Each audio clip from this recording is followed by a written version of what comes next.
Storyside presents Salt&Light, Inspirational Stories of Faith at Work, narrated by me, Justine Moss.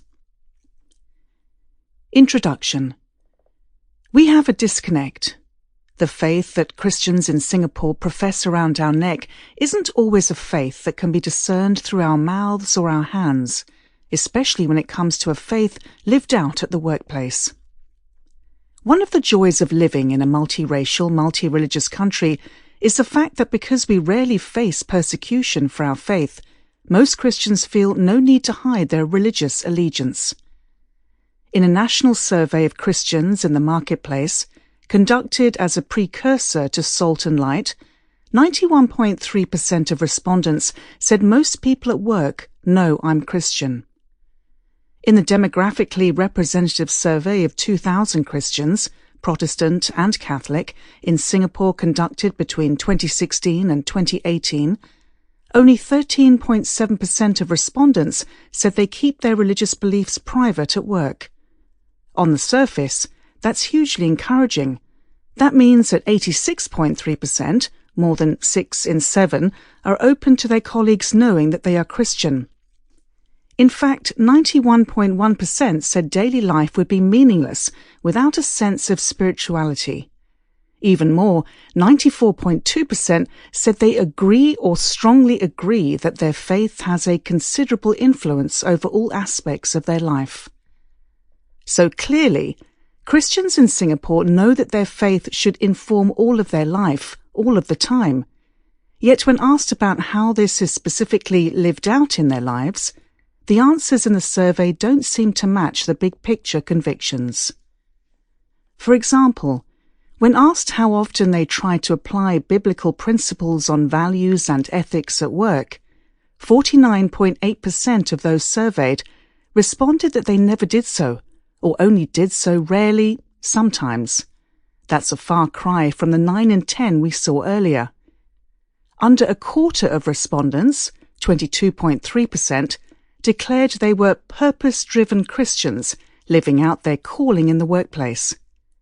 The remaining 77.7% said they could see God starting to use them, or know their call but aren't living it out, or struggle to see how God could use them there. In other words, most Christians don't fully see why God put them where they work. Asked about a few other faith-related activities, only about a third said they have items at their workplace to remind them of their faith, publicize Christian events or materials at work, or meet other Christians at work to pray. None of these acts, of course, is in itself an absolute indicator of a faith fully lived out, but taken as a whole, it paints a picture that maybe there's still some way to go in how often we as Christians bring Christ with us to the workplace. While faith remains very important for marketplace Christians in Singapore, only a fifth feel that they are fully living out their calling at the workplace, surmises the author of the survey.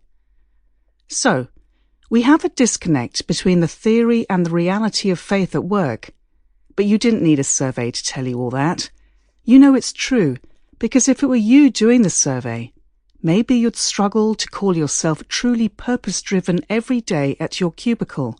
You know it's true, because at your cell group, when you get to the bit where you share about your life and its struggles, so much of the conversation is dominated by issues to do with colleagues, salaries, and workplace ethics. You know it's true because of the times you've found yourself thinking at work, I can't believe that guy's a Christian, and then wondering if others have thought the same about you too. Don't feel bad if that describes you. The point isn't self-condemnation, self-flagellation. The Bible is clear.